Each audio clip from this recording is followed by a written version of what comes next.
The Google Gang Podcast.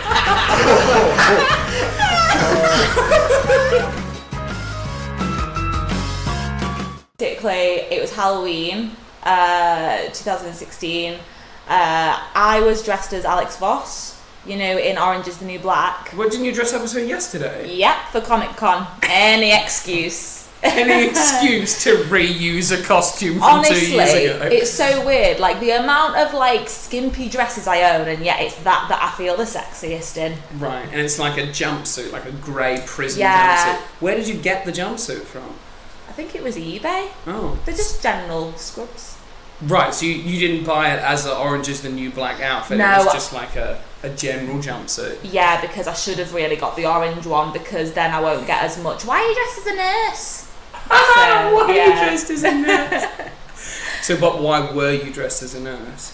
A sexy nurse in scrubs, the sexiest kind of nurse. Unintentionally. I would have been the sexiest lesbian nurse if I was. No, I'm joking. I thought you said you were If I was as Alex Voss, then I would be. Do you like Orange is the New Black? I love it, yeah. But See, I think the whole thing is like, it's probably like an identity thing. Like, oh, I feel prettier as somebody else.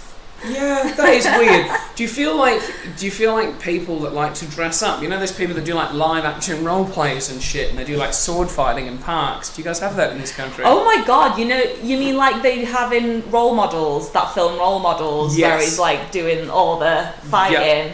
I've got not friends, I've got people that I know. Yeah. Hopefully they don't listen to this, because I've just found out we're not mates.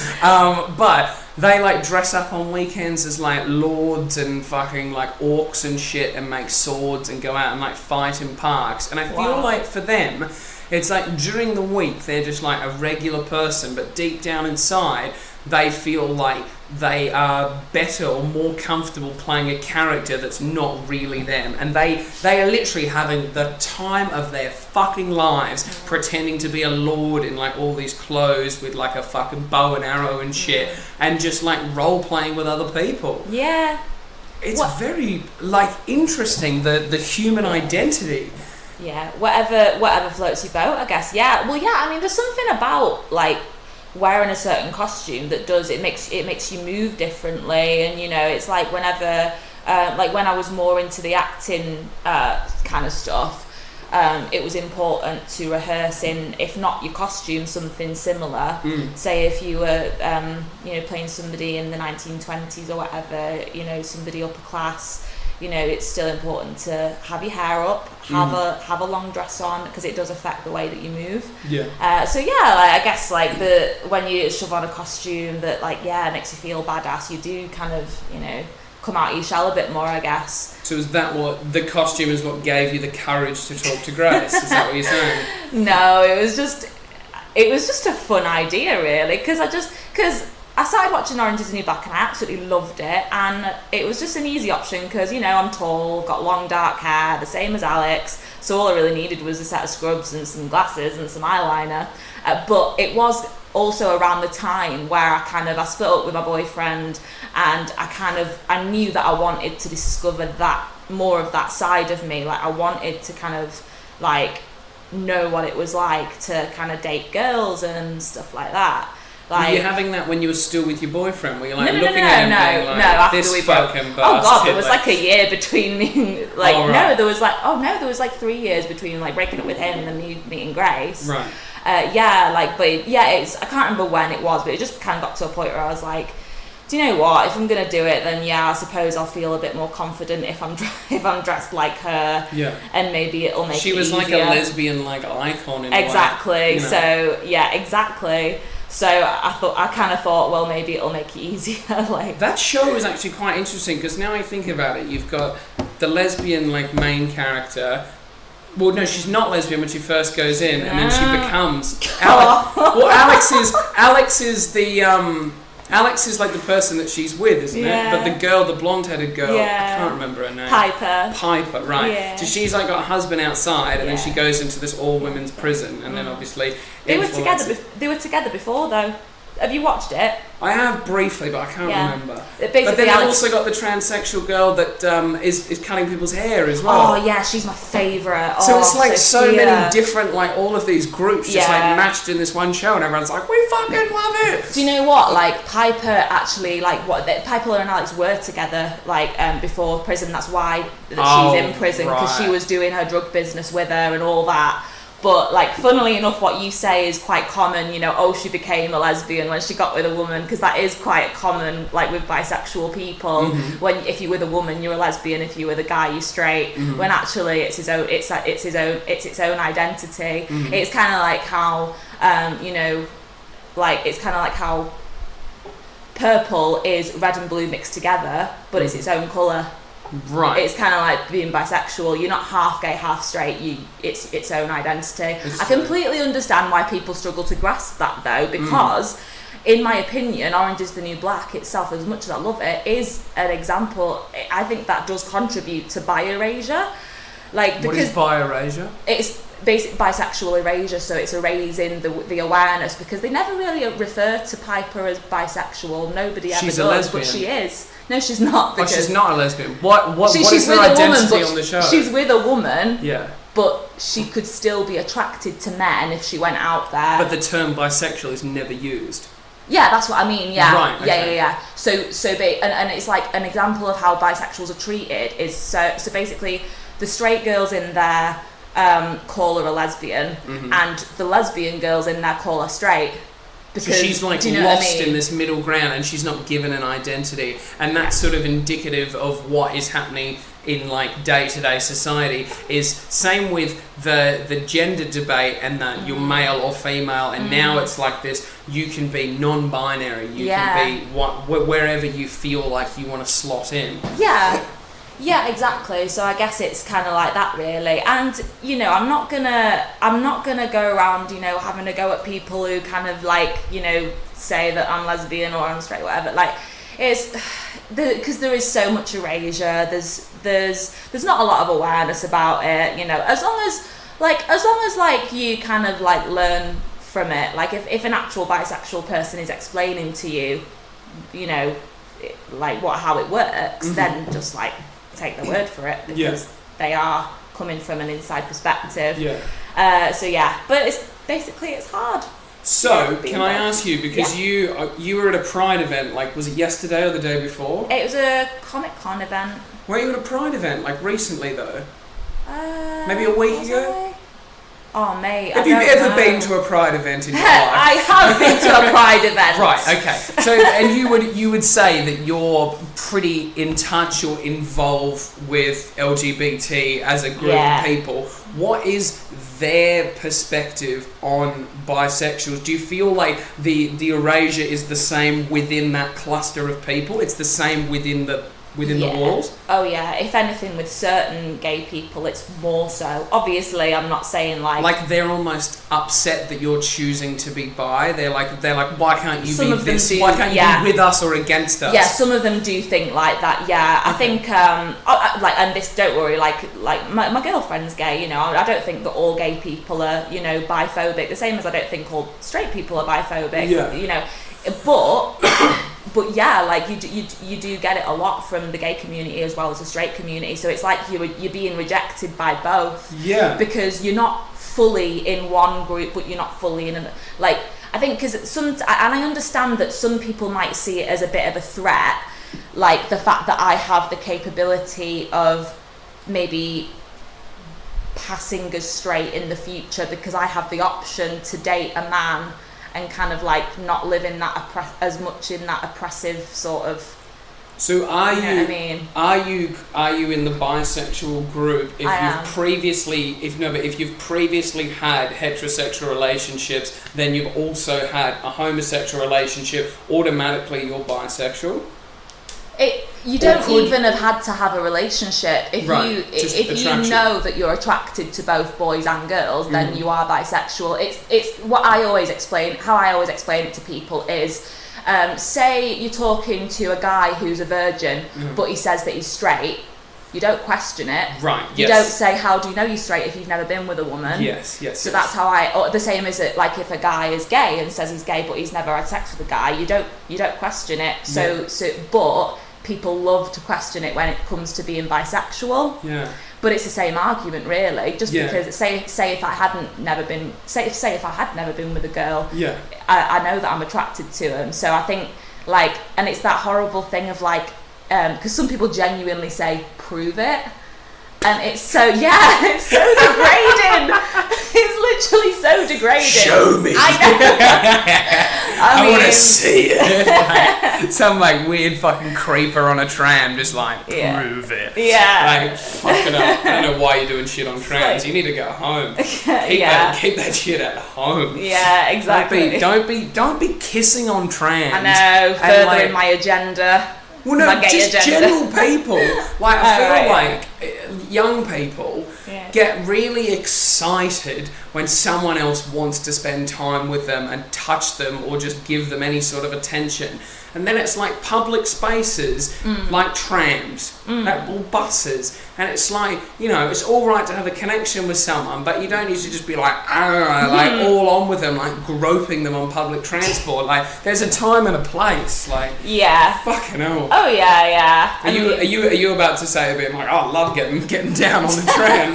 It's my favourite place. No, not at all. No, I'm not a big fan of PDA. And to be fair, sometimes Grace thinks that it's because I've never actually been in a relationship with a girl before Grace, and sometimes at first Grace thought it was me kind of shying away from PDA because I was scared of what people would say and think and whatever.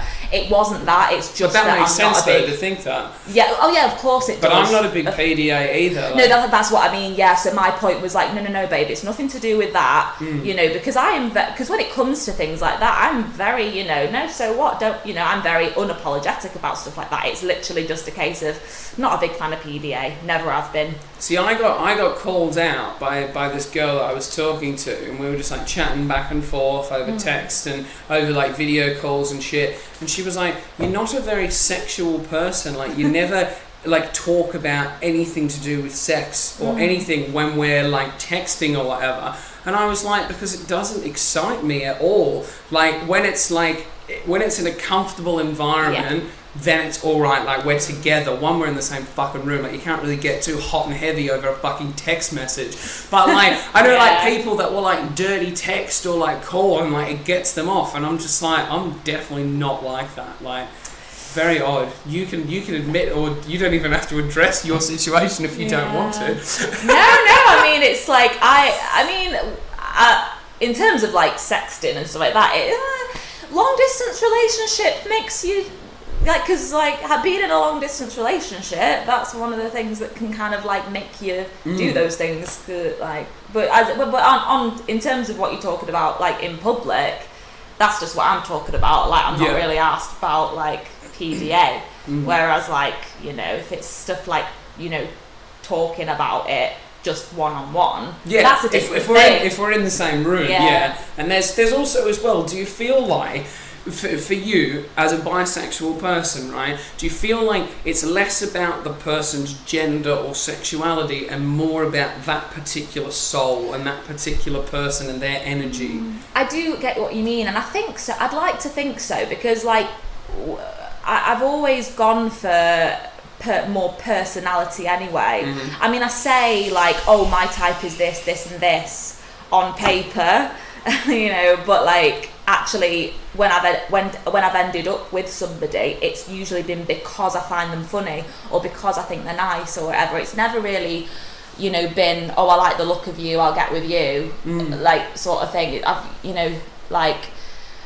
the last guy I dated physically wasn't really my type at all, but I really liked him as a person. When people ask me my type, I don't really list off physical attributes. I list off things I want. I want someone that's able to do everything by themselves, completely unreliant on me for anything, but I'm quite happy to give them everything. I don't want them to need it to survive. I want them to be independent, have their own ideas, their own goals, that sort of thing, and have the freedom and be so comfortable just to be this is what I'm doing, and I'm not just doing this because I think you're gonna like it. I'm just doing this because I want to do it, and I'm cool.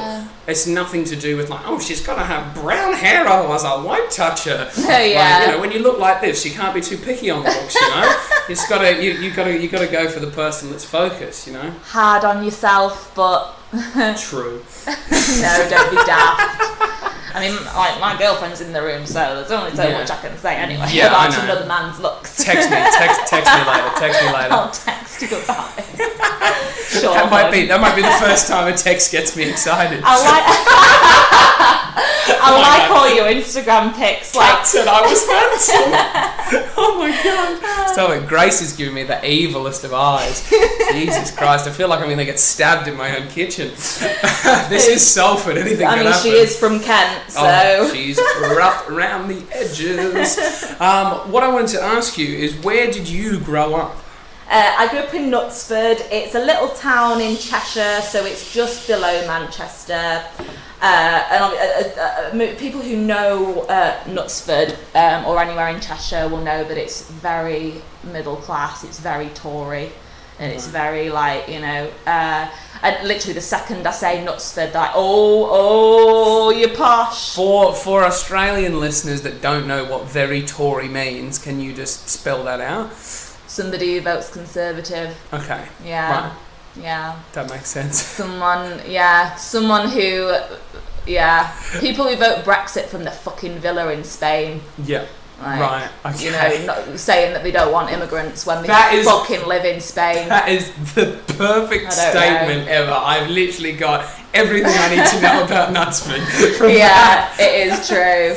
It is true. So you were like proper Northwest, born and bred. Yeah, but I was brought up on a council estate there. Like that's what I always feel the need to justify. Like any time I I'm not that posh. Yeah, literally, I say I'm from Knutsford, but I'm not posh. I'm not posh. I'm a piece of shit. I was born in a bin.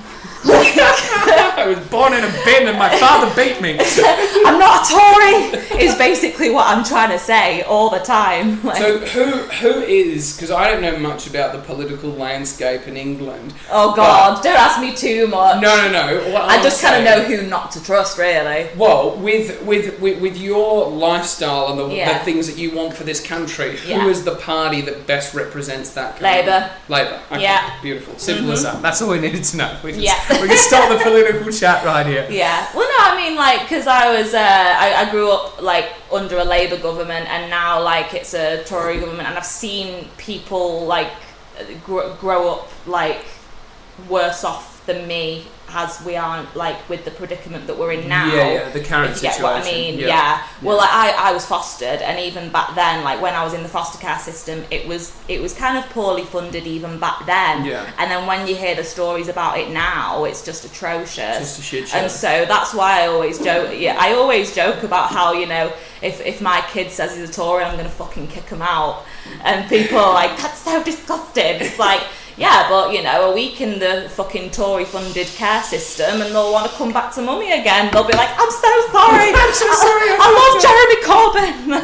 I love Jeremy Corbyn. So, what was the foster care system like? Is that something you want to talk about? Yeah, I don't mind.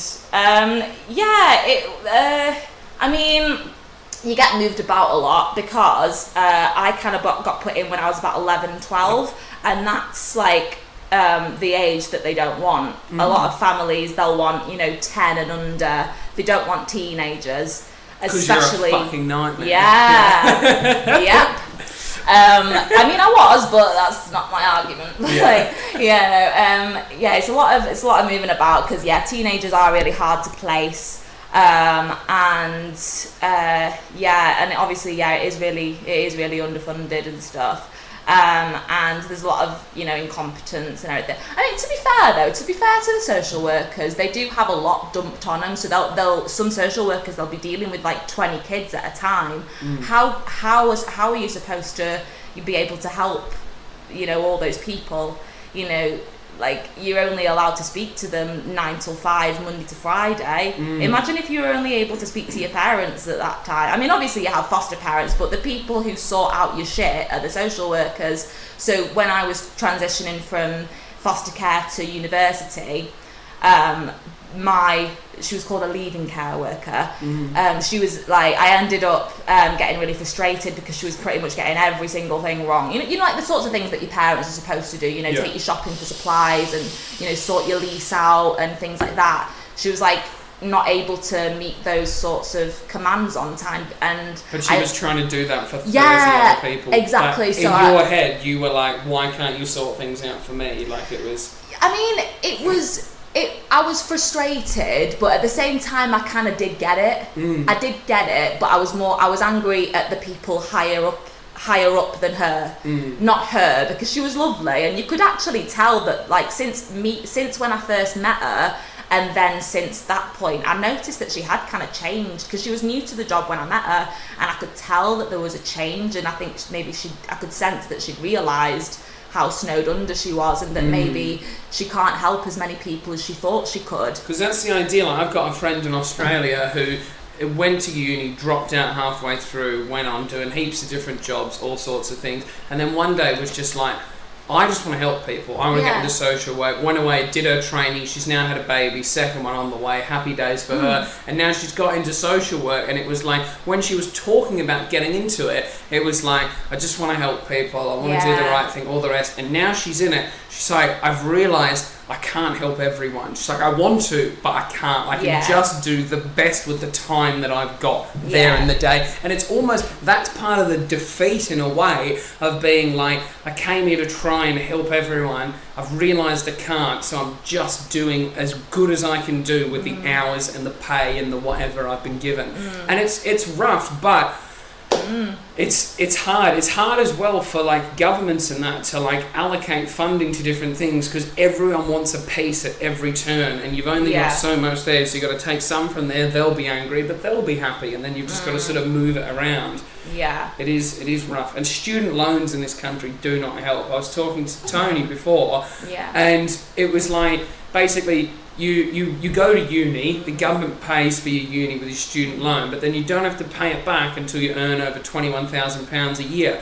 But people are actively trying to earn under that, so they never have to pay their student loans back. Like, it's a fucked up mentality. Being like, and this debt is just ever growing, and the people that graduate are like, well, I've graduated, but I don't want to use my degree in case I have to pay it back. Like, don't do the fucking degree then. Like, I know what you mean. I know a couple of people who went to university just because like they wanted the They wanted the party, they wanted the uni experience, Not very, well, I won't say not very many, but far less people go to uni in Australia than they do here, but the people that go to uni go, and then a lot of them use their degrees. And the payback system, we also don't get the funding, like, you know how, did you go to uni? Right, so student loan that you got for like your accommodation and all that jazz, that's not a thing in Australia, you just got to sort that out for yourself. So...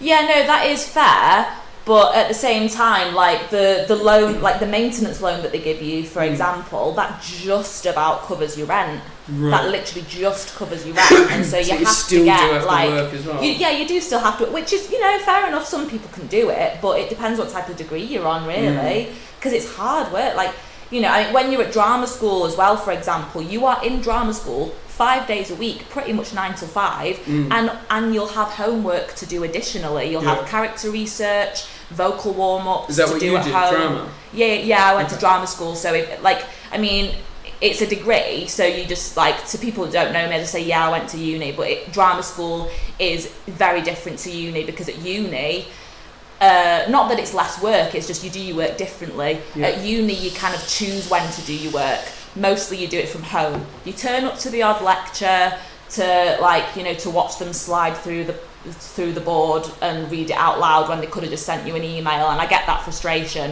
But at the end of the day, you can kind of choose when to do your work, and you have a lot more time on your hands to do that. Drama school is like in school. It's very intense, it's like Monday to Friday, 9 to 5, and then you have to work at the weekend as well if you want to make ends meet. You know, so and it is hard work, especially when you're working in nightclubs like I did, you know, for my time in drama school, because that's strenuous on your voice as well, and so that's like... What were you doing in nightclubs? I was a photographer. Right.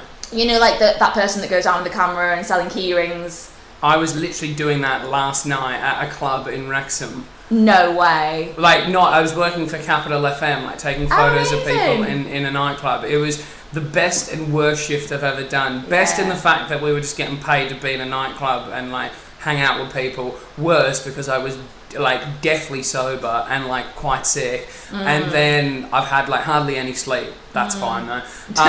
And basically everyone was just like so fucked up. Like I've never been in a nightclub not like on it myself. Yeah. So it's just like looking around and people are just doing the dumbest shit. And you just like look at them and be like, why are you doing these things? Even like watching people dance, I've never like actually just stood normally and just watched people. They just look like fucking idiots. They all look so dumb.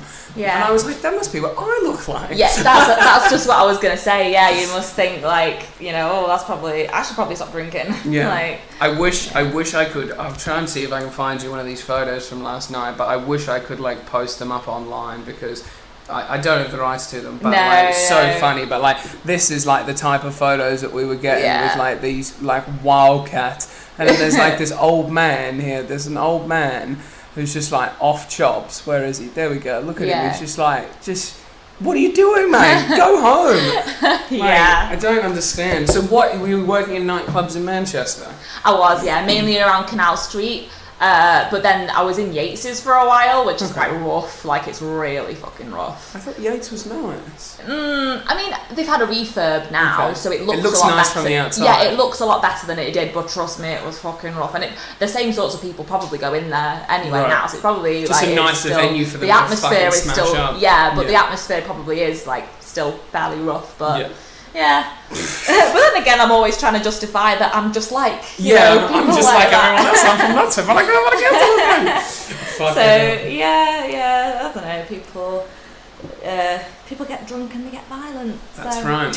Well, last night it was very surprising. It was all very calm. Everyone was very respectful. Everyone was very nice. Right up until the last 45 minutes before the club closed, and there was 4 separate violent outbursts of just blokes just not wanting to go home or just bumping into each other, and then it's just like, and like none of them know how to fight. It's just an absolute shit show. Security just swoop in and see this as an opportunity to really do some damage, and I was just watching, just being like, this is amazing. Like, this is so fun. Watching these people just get manhandled through a fucking door. It's like, and fights are so messy. That's what frustrates me. Is like, it's kind of like, you know, when you see on TV drunk fighting in pubs, and you know, you'll get like, there's so many times where you'll see a clean punch to the nose. That doesn't happen. Like, when you're drunk, like, fights are messy. You know, like, nothing happens the way that they want it to, and you know, that's what happens when you act. Not only when you act on anger, but when you act on anger with alcohol in your system. But the funniest thing is that, so I did like mixed martial arts, cage fighting training back in Australia, right? And I'm like a big fan of UFC. And I went to an event down in Adelaide, right? And we'd been to the UFC, we'd got quite drunk, everyone was having a very merry time, like watching this gruesome violence happen in the cage, right?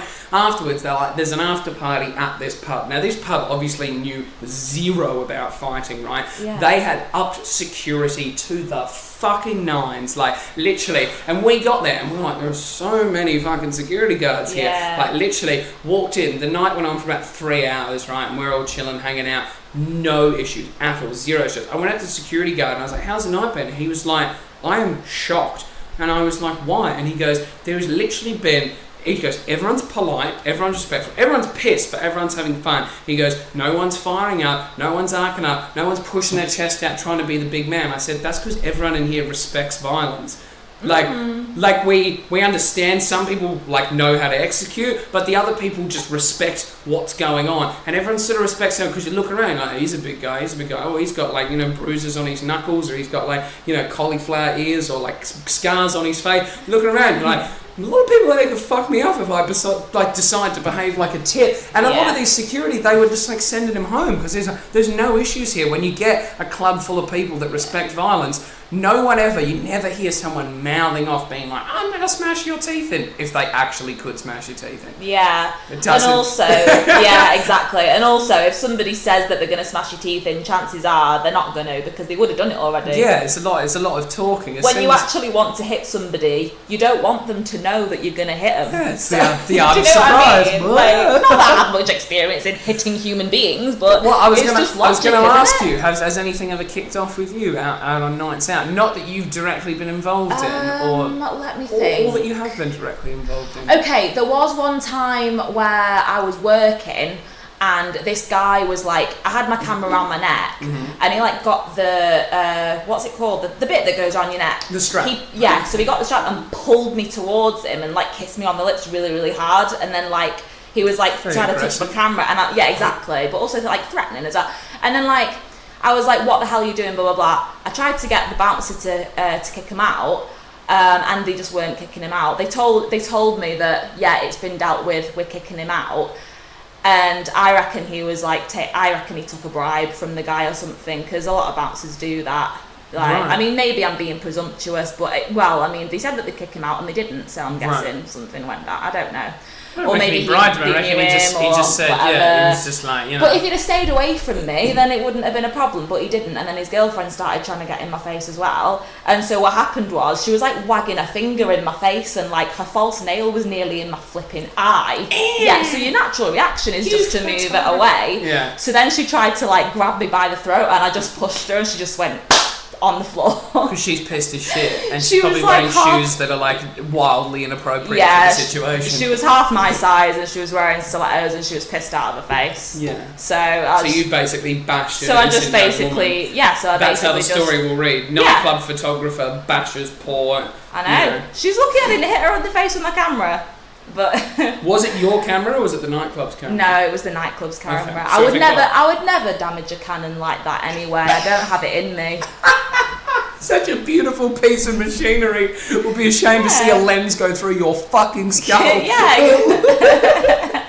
Exactly. So are you big into photography, or was that No, just a job? it was literally just a job. Honestly, you just set it to automatic and click. Okay. And the people that you're showing the pictures to are pissed out their faces, so Oh, it was so funny last night when I was taking pictures of people. This just proves how bad of a drug alcohol is. It's Yeah. Oh, it so is, isn't bad. it? Because I was taking pictures of girls, right? And then they were like, let me see. And like, I didn't want to let them see because then they usually like take it again. But the amount of times I'd look and be like, this is fucking shocking. And they'd be like, let me see. They'd look and they go, oh my God, I look so good.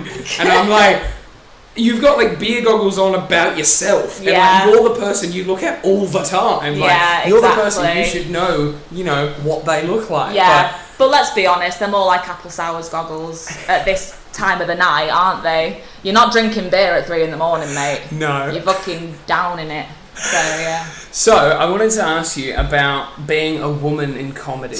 Yeah. I read a really interesting tweet the other day that summed it up perfectly. It was basically, what's it like being a woman in comedy? It's a piece of cake if the cake thinks that you're talentless but wants to fuck you. So, That is very good. That is very yeah. very good. Who was that? Was that Whitney Cummings? I can't even remember, mate. I just Sounds like a retweeted Whitney it. Cummings. Do you like any like female comedians? Have you got any favourite? My female? favourite is Tina Fey. That's only because she wrote the wonderful thing that is Mean Girls. She's such a fantastic writer, and you know, she also wrote that Whiskey Tango Foxtrot that Margot Robbie's in with her and stuff. Just great comedy. She's such a clever writer. You know, she always writes things that are so funny in like a not just a clever witty way, but she's into the random kind of humour as well, which I love. And also she also manages to make her comedy like empathetic as well, and it affects real issues. So that's kind of why I like her. In terms of like female comedians in general, I would have to say, I know it's an obvious one, but I am a fan of Catherine Ryan, especially ever since she's kind of like started writing a bit more feminist lately. I'm like, yes, go on, Get it, girl. fuck 'em up. Fuck 'em up. So when you're saying she's writing more feminist, is the movement, because I feel like it's a weird thing with feminism, right? Yeah. Is the fact that it feels as though if you're a feminist, right, you have to be anti-men. Is that a fair statement? No, I think that's the idea that everyone that people have planted in their heads, and in my opinion, like it's kind of like it because I don't know how to explain it, but it's kind of like you're trying to turn women against each other instead of like just fighting against the problem. We're trying to fight against we're trying to fight against toxic masculinity, not men. There is a difference between toxic masculinity and being a man. That is the problem at the root of feminism. That's what I think. Okay. Well, that's the thing is like, I mean, you see, whenever I try and talk about feminism, it's sad that I always feel the need to talk about men first. Like, it's kind of ironic because it kind of goes against the point, because men always have it first. But I always do feel the need to flip and justify the fact that, I don't hate men, and yes, I care, yes, I care about them, and yes, I do fight for them, and blah, blah, blah. Like, but I do think, because, like, toxic masculinity is one of the main reasons why there is such a high suicide rate of men between the age of, like, 29 and 40. Because they feel like they can't talk about their feelings because, that's what women do and nobody wants to be a woman. Yeah. Do you know what I mean? Whereas I was always, when I was a kid, for example, when I was never made fun of for being a tomboy, I was never made fun of for wearing, like, boyish clothes, quotation marks, and playing sports, climbing trees, not wearing makeup. Being a kid. Exactly, like, yeah, and stuff like that, yeah. And, like, even when I was a teenager, like, not wearing makeup and whatever, I was never kind of degraded for that. Whereas, like, if it's the other way round, if a guy kind of, wears, girly clothes or is in touch with his feelings, he's gay. And people say it as an insult as well, but like, it's like that people see that being like a woman is degrading, and that's because being a woman is seen as degrading. So if you say, don't be such a girl, you're basically saying that girls are like lower. Yeah, exactly. So, and I think a lot of men are victims of those stereotypes, but unfortunately, the same sorts of men that I know that I have seen bashing feminism and saying that we're all man haters and blah blah blah, but then they share articles saying things like men have it hard too, men face domestic violence too, men go through this too, blah blah blah, which is absolutely true. But then, like, if one of their friends reaches out to them, stop being such a fucking pussy. So it's kind of like some of them, it's kind of like there's some guy on guy crime here. So I had a chat. I had a chat to Kieran Mullins. Kieran Mullins, the comedian, red hair, red beard. Yeah, good guy. I love how you didn't know who he was until I said red hair, red beard. Is that the one that studied philosophy? No, that's Patrick. That's Patrick Mackridge. Oh, sorry. Okay, I'm terrible with names and faces. You've seen him probably about 4 times. Okay, I'm terrible with names. When I've been there, that's fine. I had him on the podcast. And he was having a chat about the old 007 films, right? And he said there was a scene where 007 and another man is talking, and let's call the man fucking Greg, right? And then Mrs. Moneypenny comes over and he goes, "Oh, Mrs. Moneypenny." He's like, "Say hello to Greg." And she's like, "Hello, Greg." And then he's like, "All right, say goodbye to Greg." And she's like, "Why?" And he's like, "Man talk." And then just like pushes her away, slaps her on the ass, like that sort of thing. And he's like, "You definitely can't be getting away with that. It's basically just like, you'll come here, you say hello, off you go. Like that's all you're good for, basically." Yeah. And then he was like, but then I took that and I was like, but man talk is important. Like, to sit down with your mates and actually have a talk about what you're talking about, feelings, emotion. Mate, I'm really struggling with that. That idea of man talk is important, but not the dismissive of women. It's got nothing to do with women. No. But what you're saying as well is again, there is that age group, and I feel like how old are you? I'm 26. Okay, 26. I'm 23, so we're relatively on the same wavelength. I feel like guys our age are sort of understood. Like, I was telling a story about a friend of mine in Australia, lost his job, lost his girlfriend, lost his house. Like, rented house, let's not get too dramatic. Still though, yeah. But like, yeah, so had to go and live with someone else, had no missus and had no job. Yeah. And I was just like, straight away, I was like, we all need to keep an eye on this bloke. Yeah, because good. like straight away, and then everyone else was like, oh, why? And I was like, because look at what's just happened. Like, look at the current situation. I was like, he just needs to know that there's still people in this world that care about what's going on with him. Like, that just needs to happen. But I feel like that's not like a common thing. Like, and for guys, the way that we like get along with each other is we like rip shreds off each other and try and make fun of each other. And in that sort of situation, people are like, suck shit, your missus left you, bro, and you're unemployed. That sort of thing. He needs like one person to just be like, it's gonna be alright. Like, I'll help you do this, I'll help you do that. And women are fantastic at coming together in a time of crisis. Most of you all sort of band together and they're like, we'll help you out. It's the sisterhood, you know.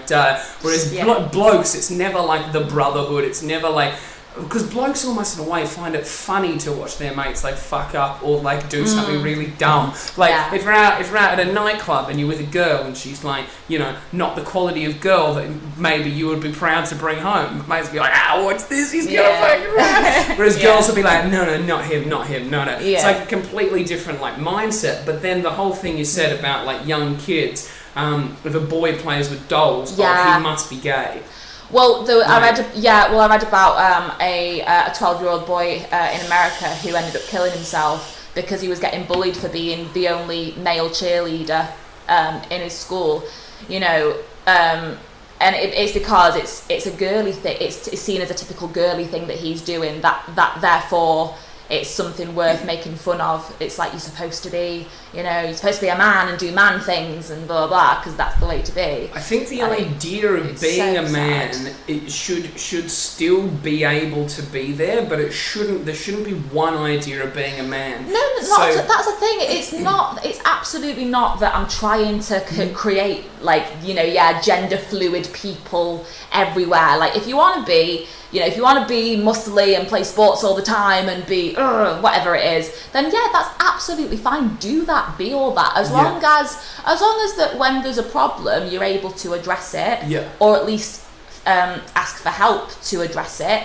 That's fine. And the same with women as well. Like, I feel like for ladies, when someone, like for example, a woman falls pregnant, she leaves her job and she goes, I just want to be a mum. Sometimes other women and other people would be like, oh, why are you doing that? Why are you giving up on your career just to be a mum? Like, all that jazz. But that's what that particular person wants to do. And same with a guy. If a guy wants to have only guy friends, right? Have his partner or have his wife or whatever, but have only guy friends, and we go out and we hunt. And we hunt fucking pigs and we do like man shit and we live in the wild. That's completely fine. But if that same guy that hunts also likes ballroom dancing, who's stopping him? I know, it's just such a weird thing, but it's all it is going to take is time and understanding of just being like, if that person's dancing, does it really affect you? Like, I love dancing. I love dancing. I know you do. I've seen your moves. I love like nightclub dancing, but I love like proper like jazz, jive, like contemporary ballroom dancing, all that shit. But I also love fighting. Yeah. Why can't I love both? Well, I've never really been picked on for doing either of them. So it's because you own it completely. You are not fragile within your masculinity in any way. Yeah. So I guess it's like with any situation, if you fucking own it, then no one's really going to question you. Yeah. You know, if you walk around like you know what you're doing, then other people have faith as well. And I think, why is that so hard for people to do? Well, of course it's hard for people because it's so ingrained in our culture. We've had it for fucking centuries, thousands of years. You know, like where it's always been men are this and women are this. And it's and only in the last 100 years, really, it's started to kind of chip away. That's not a long time compared to all that time before that. Yeah. That's really not a lot of time. So it is, I do understand, I'm not one of those, I don't expect things to change overnight, but I just believe in like, you know, little acts from everybody as individuals will eventually kind of ripple through. And so kind of, you know, encouraging men to, you know, talk about what's going on instead of, you know, bottling it up is healthy. It's like, this, for example, this is one I hate, okay, is the common phrase of women are too emotional. We're too emotional. Men are pretty emotional as well. Yeah, exactly. Humans are pretty emotional. Well, yeah, it's like I lived when I lived at home. It was my mum and my granddad that I lived with, and my granddad was massively into his Western films. So I used to sit and watch Westerns with him, and like you'd notice like if something was bothering like a man, he wouldn't talk about it, but he'd then down 3 shots of tequila at the bar and then start a fight with someone. Now, anger is an emotion. You know what I mean? And people like don't realise that. Like some people don't realise. Like so you could so I could say that men are too emotional if I want. Like I feel like I don't anger, think that all. I don't. Yeah, anger is an emotion. I don't think that, all men are angry, all men are too emotional. That's not my opinion. Do you feel like anger is an easier emotion to deal with, though? Definitely. Because I feel like if you came in here and you were angry at me, I would feel far more comfortable than if you came in here and you were crying. Really? Yeah, I think feel like that's easier to deal with. Well, yeah, it's because, it's because, like, well, yeah, I think it's because, like, in male culture, you're taught to kind of, like, suppress your feelings, but then there's only so much that you can do that until it all comes out. But obviously also, you know, fighting and being a man is also encouraged as well. So yeah, I get that. And whereas talking about the problem is very much discouraged within the male community, which is really sad. Do you feel like films, like you said about the Western films and television shows, have sort of shaped the way that parents interact with their kids and those kids interact with others, and then they grow up and the narrative is sort of perpetuated, but it's based off, because the only other like inside the home human interaction you see, like I don't see how you were parented as a child unless I was your brother or sister, then subsequently I was then parented the same. Whereas you watch shows like, you know, Everybody Loves Raymond or whatever it is, and it's family sitting in a kitchen, but that narrative has been written, so that's how you look at it and you're like, oh, that must be the way we talk to our kids. Like that 70s show, how the dad Red is really like horrible to his son about everything, for like trying to do anything, just super horrible, and then dads would look at that and be like, oh well, you know, if my son's not doing what I want, he's a fucking failure. Like, it's you never get a look into how other people's day-to-day life is unless it's a manufactured thing. I know what you mean. We obviously do learn our behaviours from what we see. I mean, I'd like to think that some people are good at kind of distinguishing, still being able to kind of distinguish, like, oh no, I'm not going to be influenced by that, but sometimes that takes time. It is, though. What you see on television and what you see wherever is very, like, indicative of how people behave. You see something, just like the 007 thing, just be like, that was what you saw on TV. So then at that time, Donald Trump was however old he was, and he's like, you know, grab him by the pussy, whatever. Obviously he said that recently, but that must have been a behaviour trait that he's had for a long time. He was like, well, that's fine, because, you know, we've seen that perpetuated throughout the time. Yeah, exactly. Well, wasn't there a case where there was actually schoolboys doing that to women in schools and everything, like messing about, like after he said that, because obviously because he said it publicly. Now that's what he actually said was obviously fucking horrific in my opinion, but because he said it so publicly and with such confidence, it does make people, it's like what I talked about earlier about owning it. People, if you own something, then a lot of people take it seriously. You know, he was serious, and kind of, I think it's like a scapegoat, like, oh yeah, the president said it, so that means it's okay for me to behave like that or whatever, and, you know, a man of power said this, and so, you know, it's really quite dangerous. I mean, at the same time though, it's a weird one though, because it's hard when you believe in freedom of speech, but then you see shit like that happening, and it's like, oh man. freedom of speech. Can you not just be free with speech and have ethics? There are a few people that's so funny that are like, yeah, freedom of speech, but then as soon as someone says something that they don't agree with, they're like, no, you can't say that. Like, what I always say to people, like, say if someone says something really fucking like racist or homophobic or whatever it is, and if I call them out on it, they're like, oh, whoa, what you, excuse me, freedom of speech, I can say what I want. It's like, yeah, but I'm using my freedom of speech to call you out on it. So it works both ways. Yes, you can say whatever you want, but not without any backlash. Yeah. That's how freedom of speech works. You've got to cop the backlash. You exchange. Exactly. You can't go around throwing punches without catching a few yourself. Yeah. That's not how life works, you know. It is indeed. So, can I ask you, how long have you been in comedy? Was it September last year? October.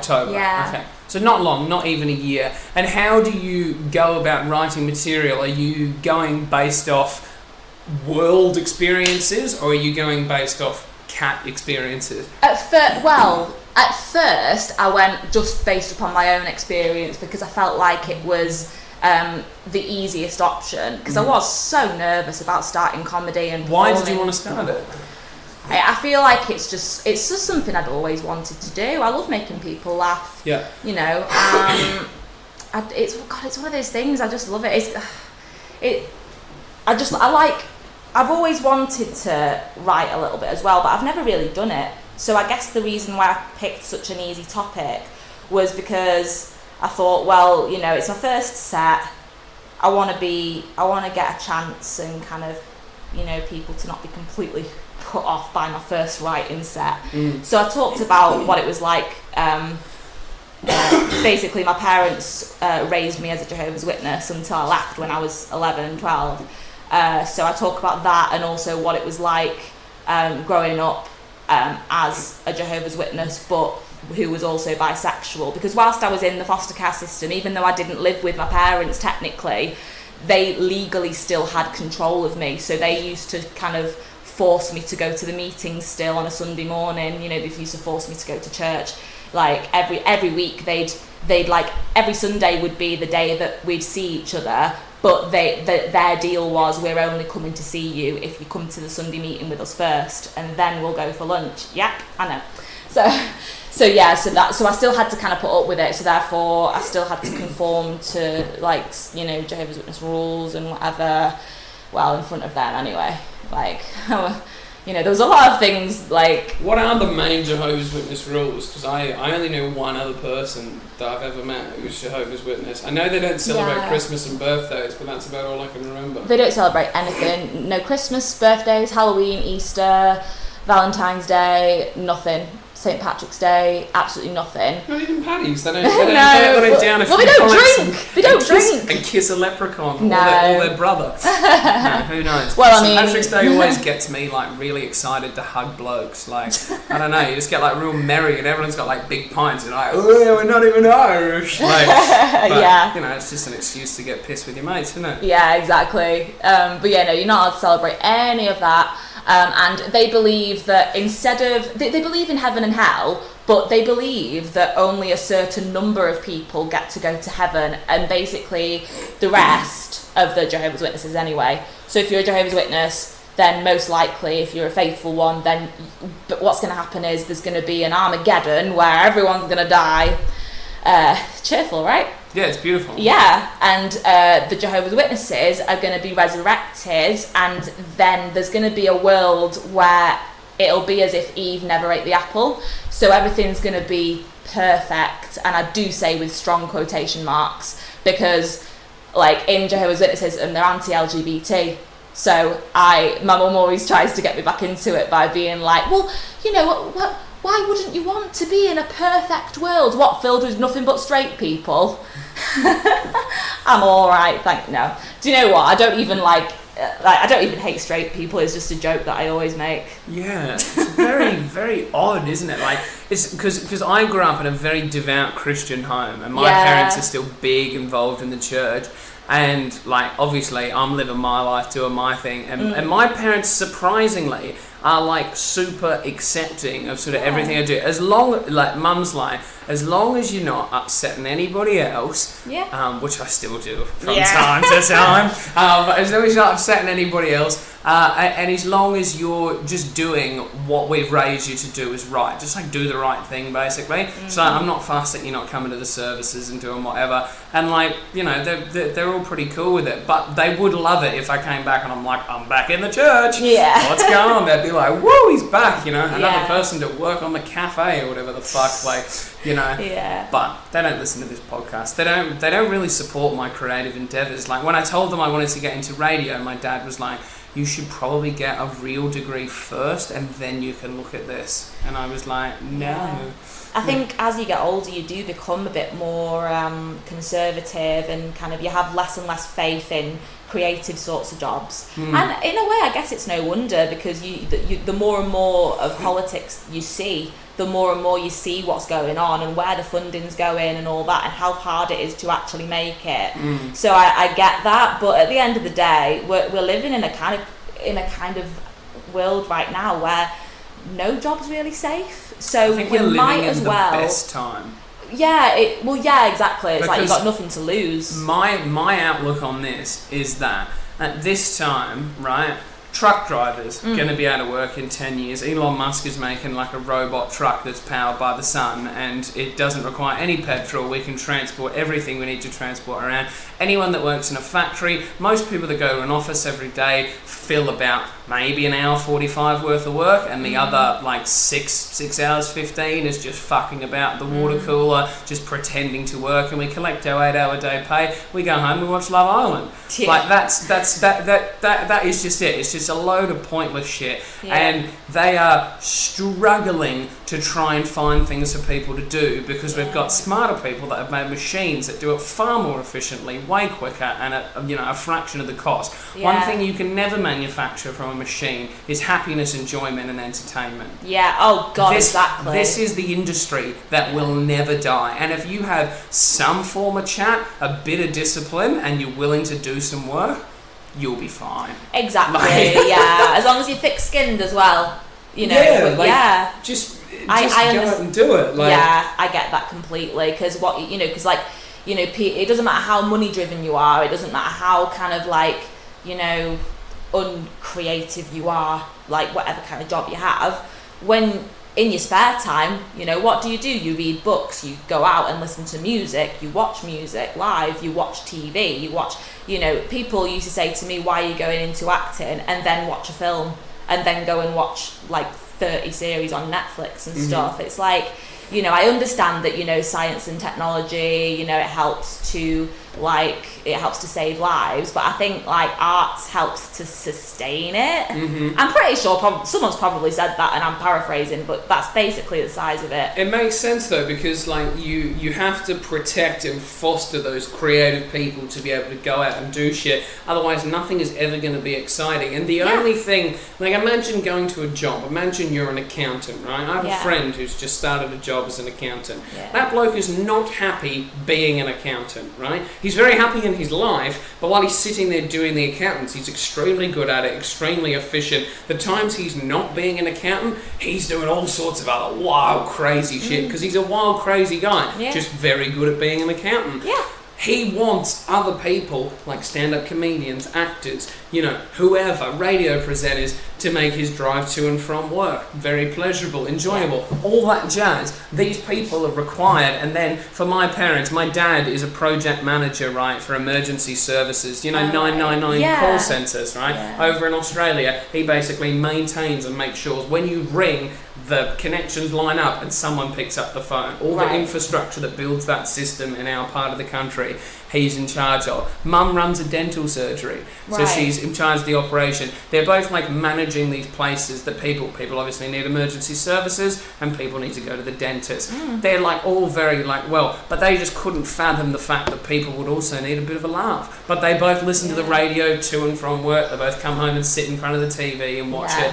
But it's like, you know, could my son do that? at the time they were like, no, and now Yeah. I'm here and I'm doing all this fun as fuck shit, and they're Yeah. like, we're actually pretty proud, you've done all right, you little fuck. Yeah, So, it's you good. know. Yeah, it's good when stuff like that happens. Yeah, you show them. Yeah, it's like, yeah, and I used to be like real angry that they Yeah. didn't support me, and I used to like scream at them, Yeah. being like, tell me I won't do it, just tell me I won't. Yeah. And that became like my little catchphrase, being like, tell me I won't, because every time someone's like, nah, you'll never be able to do that, I'll just be like, just watch me. Yeah. Just watch me go and do it. I It's can, exciting. I will, yeah. Yeah, and I feel like you're the same, very strong-willed. Someone's like, Kat, you'll never be able to high jump 7 meters. You'll see Kat in her backyard with a bunch of mattresses, just Oh yeah, I'm well about that, mate. working her The way up. first thing I want to do is prove myself to other people. Woo! That's right. Now, are you not fussed if someone says you can't do something? It depends who it is, I guess. What about, okay, so different. If someone says you can't do something but you're not interested in doing it, obviously it doesn't matter. Yeah. But if you're trying to do something and someone says you should give up, you'll never be able to do it. Do you know what? I kind of used to be like that, but it's like they say in an episode of How I Met Your Mother, you know, you keep people in a pit for yourself, you know, to show them, you know, I'll show you, and you kind of keep them in a pit. When actually you realise, you get to a point in life when you realise that the only person that you're keeping in the pit is yourself. You know, just do what you want for you, do what's good for you, because you know, I've kind of given up on trying to prove myself to other people. And well, no, I mean, actually, no, there's probably still a big part of my subconscious that's still like, who doesn't want to be liked? Who doesn't want to be approved of? Who doesn't want people to think that they're, you know, that they're talented and good at what they do? But I think I'm at the sort of time now where if somebody criticised me or whatever it is that if someone do, told you tomorrow that you're Yeah. no good at comedy and you should quit.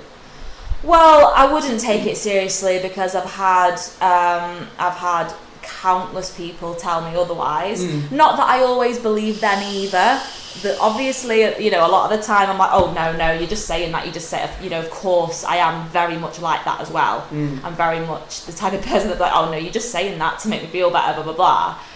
But at the end of the day, when I think deep down I know that I think deep down I know that I do have potential, and that I know that if I do work myself hard enough, then I can conjure up some good stuff, as anybody can. You know, you just have to have the motivation, which is very hard sometimes.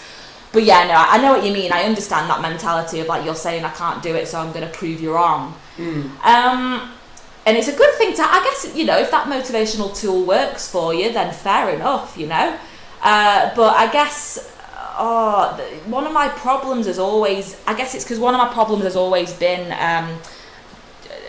not being as motivated as I should be. Because when I was growing up, my mum and my granddad never cared about my grades, because that's usually what motivates a child, is, you know, I want to do well to show my parents, to make them proud, and you know, and oh god, if I get bad grades my mum's going to kill me, that sort of thing. I never had that. My parents never really gave a fuck, and so it never really kind of gave me that, like, that will That to competitive edge in Exactly. a way to try and really wow them. Yeah, and even now I do struggle with it. Like, I think the only thing that kind of keeps me going is, like, with my comedy, for example, is it's not what people say to me, it's just remembering the reactions when I actually perform on stage. It's the laughs that I remember. It's the kind of, it's when a comedy set goes great, when you like, it's when you write down a load of stuff that you think's funny, but you don't think anyone else is going to think it's funny. And then when you say the jokes and people actually get it, you know, people get it and they understand and they laugh. That's kind of what I use to motivate myself. It's not so much as what people say to me, it's like, it's the vibes that I pick up from certain gigs and stuff, but also it's like the fact that if I'm being booked again, then obviously it must mean that I wasn't terrible. So I kind of like go off that. Really, I'm like, well, do you know what? If I was bad, then they wouldn't have booked me again. So don't be so hard on yourself, Kat. You must have done a good job. So what are your goals in comedy? Like, well, what are your goals in life? Is comedy is comedy the be all and end all? Like, is that what you want to do? Is be a paid comedian? Is that where you're gunning to now? Yeah, and I want to be a comedy actress as well, because I always loved comedy acting, and I absolutely love the magic in it, because the key to being funny as an actress, as a comedy actress, is, they say in the acting world that there's nothing more serious than comedy. Comedy has to be performed completely seriously in order for it to be funny. And I always enjoyed that, like on stage, just like trusting the script, trusting your character, and just taking the character and the script completely seriously, and the laughs will come. You don't need showboating, you don't need to show off and be like, oh, look what I'm doing. Do you know what I mean? Yep. It's like when you watch Friends and Ross is on one of his rants and whatever, when he's, what's that scene where he's talking about someone ate my sandwich. He's being completely fucking serious about that sandwich, and that's why it's so goddamn funny, because he's taking it seriously. Yeah. So that's what I love about comedy acting, is that it's so, like, if you just trust your character, trust the script, and the laughs will naturally come. And it's great to be able to play about with it as well, though, with your physicality and, you know, with your rhythm and everything. Like, so I'm definitely going to keep acting under my belt and utilise that. So yeah, it's just about working around it, and, you know, just finding the work, really, you know. Beautiful. Yeah. Well, look, Kat, we've done over an hour. Amazing. Time flies when you're having fun. Have you got any dates that you want to plug, or any places that people can see you? Oh, goodness panicking me. now that I've asked you about your dates. You should know them off the top of your head. Forgot. Manchester. I'm doing Rain Bar on the 7th of August. Belly Laugh. Tuesday. Yeah. I'm doing a gig in Chester. I can't remember the venue, but is that the Cheshire Cat that's on Comedy with Barry Wednesday. Lee? No, it's with hold on. Kat's terrible Who was with it the that details. I'm terrible with names. I'm really sorry. I need to get my. Can you remember my name? I need to get my. Can you remember my name? Yeah, it's. I remember it for sure. Hey, yes. Hey. I was remembered. Fucking hell.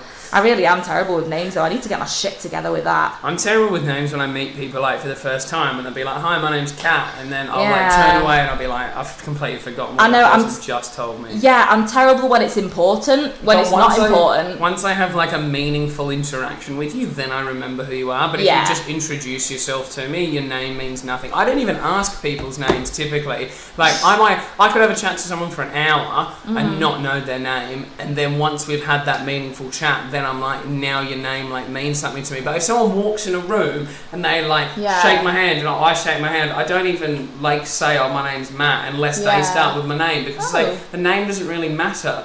That's kind of like the same mentality as you Australian lot have about work, don't you? I've heard a lot about the culture in Australia is where you'll have two people sat next to each other in a bar, like just chatting, two strangers, and at no point will you ask, what do you do for a living? No, it doesn't matter. Apparently that's a really weird thing to ask somebody, and I love that mentality, because it's a kind of thing of like, it doesn't matter what you do, like, because someone I know that lived in Australia literally said, you'll have like a lawyer and a bin man sat next to each other in a bar, both talking about surfing, and it'll never come up what they do for a living. Or what their and name I love is that, or anything. because, It's just, but then after I class leave, divided in this country. yeah, but after they leave, what they do really doesn't matter. But it's if we had a chat for 30 minutes about comedy, or I'll have chats to someone about UFC, when I leave, I'll be like, what was your name again? They'll be like, oh, it's so and so, like whatever. But I never ask their name because I don't care. And then realistically, I could meet someone, I could chat to them for 2 minutes, and I'd be like, we're not going to have a meaningful conversation. And then I move on, and their name is irrelevant. Like, like it really doesn't matter unless I want to remember who you are, and we've